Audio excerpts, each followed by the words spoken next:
Assalamualaikum warahmatullahi wabarakatuh.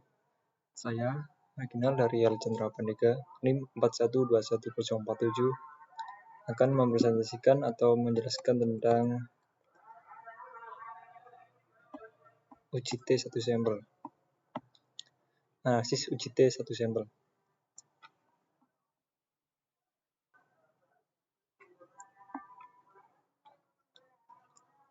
Pengertian. Uji T untuk satu sampel atau one sample test merupakan prosedur untuk uji T untuk satu sampel tunggal jika rata-rata suatu variabel tunggal dibandingkan dengan suatu nilai konstanta tertentu atau mu.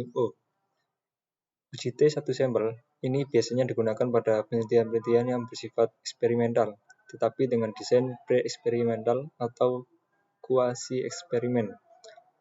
Untuk setiap variabel yang akan diuji ditampilkan rata-rata standar, deviasi, standar error rata-rata, selisih rata-rata antara tiap nilai data dengan nilai uji hipotesis, dan taraf kepercayaan atau signifikan untuk selisih rata-rata.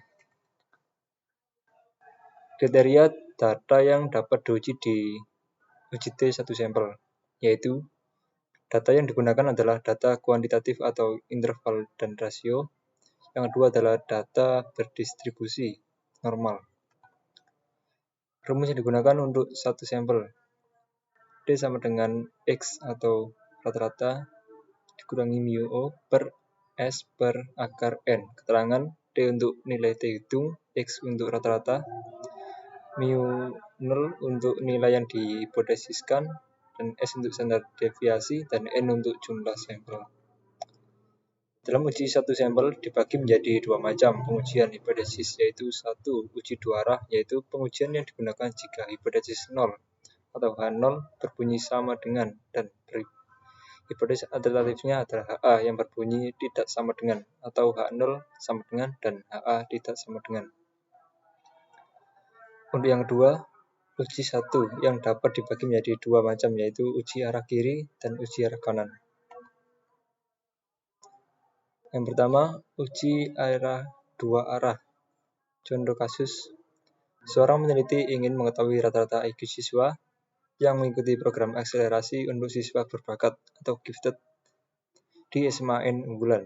Menurut isu yang berkembang, selama ini siswa yang mengikuti program akselerasi skor IQ kurang dari 130. Untuk membuktikan kebenaran isu tersebut, peneliti melakukan penelitian dengan mengambil sampel secara acak sebanyak 30 siswa. Setelah dilakukan pengukuran intelijensi, diperoleh data sebagai berikut. Data 2A bagi skor IQ siswa program akselerasi. Langsung saja kita ke hipotesis. Berdasarkan data tersebut, maka disusunlah hipotesis sebagai berikut. Hipotesis H0 jika mu sama dengan 130, rata-rata skor IQ siswa program akselerasi sama dengan 130. HA untuk mu tidak sama dengan 130, maka rata-rata skor IQ siswa program akselerasi tidak sama dengan 130. Kaidah pengambilan keputusan dapat dilakukan dengan dua cara. Yang pertama, dengan cara membandingkan nilai T hitung dengan T tabel. Jika T hitung lebih besar dari T tabel, maka H0 ditolak. Jika T hitung lebih kecil dari T tabel, maka H0 diterima. Yang kedua, dengan cara membandingkan taraf signifikasi. Jika nilai signifikasi lebih besar dari 0,05, maka 0 diterima. Dan jika nilai signifikasi kurang dari 0,05, maka H0 ditolak.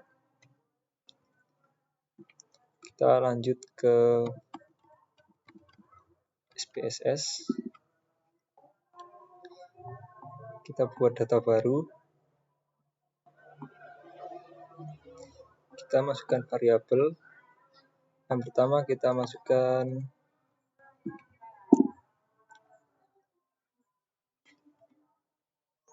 skor IQ. Kita tulis saja IQ. Kita tab, maka akan muncul numerik. Desimal kita label, kita masukkan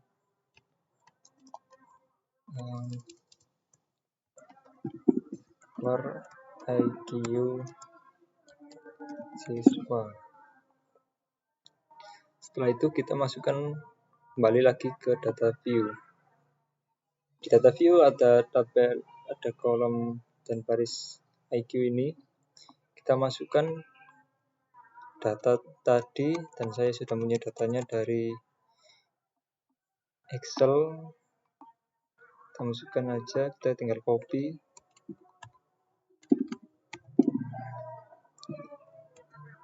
Kita masukkan ke sini, kita pastikan di sini. Maka datanya semuanya akan masuk di sini. Jumlah 30. Untuk menganalisis tadi kita klik analisis, compare math, one sample test.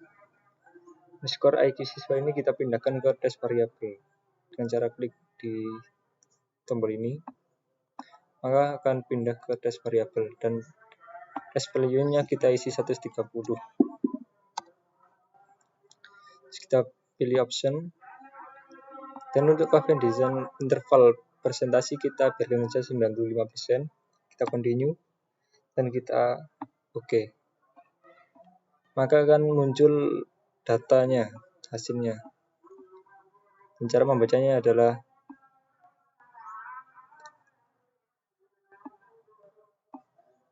untuk skor IQ siswa N atau jumlahnya 30 dan mean rata-ratanya 133,8 sekian dan standar deviasi 5,058585 dan standar error mean di sini. Dan untuk membaca bagaimana apakah harus diterima atau enggak, itu di sini. Nilai signifikan 0,000. Karena nilai signifikasi kurang dari 0,05, maka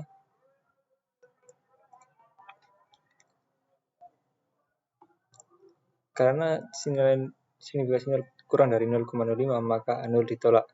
Jadi rata-rata skor IQ siswa program akselerasi tidak sama dengan 130. Kita lanjut ke soal nomor 2. Uji satu arah, uji searah kiri. Contoh kasus, seorang peneliti ingin mengetahui efektivitas program kampanye bahaya rokok melalui iklan layanan kepada masyarakat yang ditayangkan oleh beberapa stasiun televisi terhadap penurunan tingkat konsumsi rokok perharinya. Asumsi efektivitas program kampanye jika mampu menurunkan 50% angka konsumsi rokok per hari.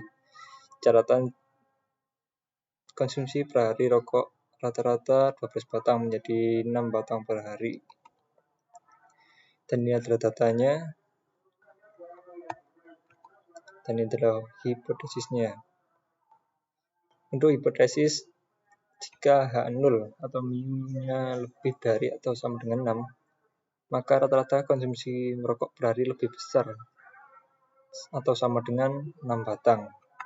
Untuk HA, mu-nya kurang dari 6, maka rata-rata konsumsi merokok per hari lebih kecil dari 6 batang. Adapun kaidah pengambilan keputusan dapat dilakukan dengan dua cara. Yang pertama dengan cara membandingkan nilai T hitung dengan D tabel. Jika T hitung lebih besar dari D tabel, maka H0 ditolak. Dan jika nilai T hitung kurang dari D tabel, maka H0 diterima. Kedua, jika cara membandingkan dengan cara membandingkan taraf signifikansi. Jika sig atau signifikansi lebih dari 0,05, maka H0 diterima. Dan jika sig atau signifikasi kurang dari 0,5, maka H0 ditolak. Jadi langsung saja ke SPSS lagi. Kita buat file, new, data. Kita masuk ke variabel. Kita masukkan konsumsi. Kita tab, maka akan muncul semuanya. Kita isikan di tabel. Konsumsi rokok per hari.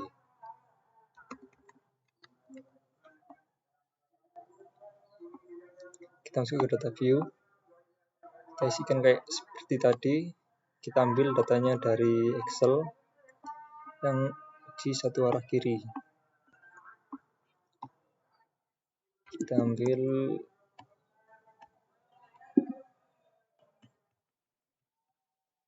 puluh data, kita copy dan kita pastikan di konsumsi. Maka semuanya akan muncul di sini. Untuk melihat hasilnya, kita langsung ke analisis, compare mean, one sample di test. Dan seperti tadi kita pindahkan untuk variabelnya ke test variabel. Kita isi 6 karena di acuannya ada 6. Optionnya biarkan saja 95. Dan kita klik OK. Maka akan muncul konsumsi rokok per hari, one sample statistics, n jumlah data yang diproses atau diuji jumlah 30, mean rata-ratanya 4, sekian dan standar deviasinya 1, sekian dan standar error mean 0,2 sekian. Untuk mean deviation atau perbedaan jangkauan mean rata-rata ada negatif 1, sekian, dan untuk nilai signifikasi 0,000. Jadi bisa disimpulkan bahwa jika nilai signifikasi kurang dari 0,05 maka H0 ditolak. Kan ini lebih kecil, jadi signifikasi kurang dari 0,05 maka H0 ditolak. Jadi kesimpulannya adalah rata-rata konsumsi rokok per hari lebih kecil dari 6 batang. Kita lanjut ke soal yang berikutnya. Uji satu arah, uji arah kanan. Contoh kasus, untuk meningkatkan kemampuan penguasaan bahasa Inggris bagi mahasiswa, pihak universitas melalui lembaga pengembangan bahasa Inggris asing mengadakan pelatihan kursus TOEFL selama 6 bulan. Pengelola lembaga tersebut ingin mengetahui apakah kemampuan penguasaan bahasa Inggris para mahasiswa yang mengikuti kursus tersebut sudah sesuai dengan harapan yang diinginkan, yaitu rata-rata skor TOEFL para mahasiswa minimal adalah 450. Kemudian, data diambil dengan menggunakan teknik random sampling dan diperoleh 30 data sebagai sampel penelitian. Dan berikut adalah datanya yang sudah diambil sebanyak 30 sampel dari mahasiswa. Untuk hipotesisnya, maka disusunlah hipotesis sebagai berikut. Hipotesis H0 jika mu kurang dari atau sama dengan 450, maka rata-rata skor TOEFL para mahasiswa lebih kecil atau sama dengan 450. Untuk HA, jika mu lebih besar dari 450, maka rata-rata skor TOEFL para mahasiswa lebih besar dari 450. Adapun kaidah pengambilan keputusan dapat dilakukan dengan dua cara. Yang pertama, seperti tadi dengan cara membandingkan nilai T hitung dengan T tabel. Jika nilai T hitung lebih besar dari T tabel, maka H0 ditolak. Dan jika nilai T hitung kurang dari T tabel, maka H0 diterima. Yang kedua, dengan cara membandingkan taraf signifikansi. Jika signifikansi lebih besar dari 0,05, maka H0 diterima, dan jika signifikansi kurang dari 0,05, maka H0 ditolak. Kita langsung saja ke SPSS, kita buat data baru, data, dan langsung ke variable view, yang name kita isikan TOEFL. Tab, labelnya kita isikan skor IQ saja. Kalau sudah seperti ini, kita masuk ke data view lagi, kita isikan TOEFL. Kita ambil data dari Excel tadi dari satu arah kanan. Kita kopikan lagi, Oh ya, supaya cepat kita klik di kolom pertama atau baris pertama, tekan shift dan juga enter dan juga arah ke bawah. Maka langsung ke nomor terakhir. Kita tinggal Ctrl C untuk copy. Kita masuk ke SPSS lagi, kita tinggal paste. Maka datanya akan masuk semuanya. Setelah itu kita analisis lagi, compare means, one sample di test. Kita pindahkan ke test variabel lagi. Tentu test value-nya kita isikan 450. Option kita biarkan aja 95% dan kita oke.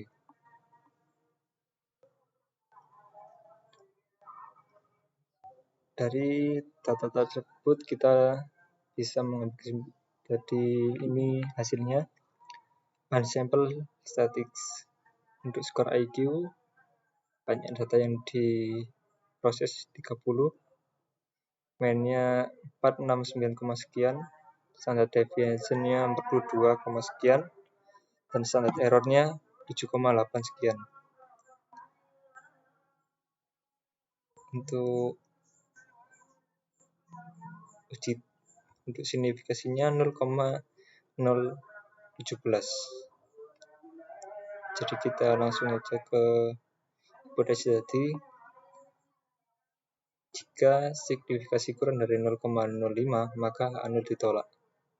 Di sini kan 0,017, maka kita pakai yang kurang dari 0,05, maka anu ditolak. Jadi kesimpulannya adalah rata-rata skor TOEFL para mahasiswa lebih besar dari 450. Sudah selesai. Sekian dari saya. Bila ada kurangnya mohon maaf. Wassalamualaikum warahmatullahi wabarakatuh.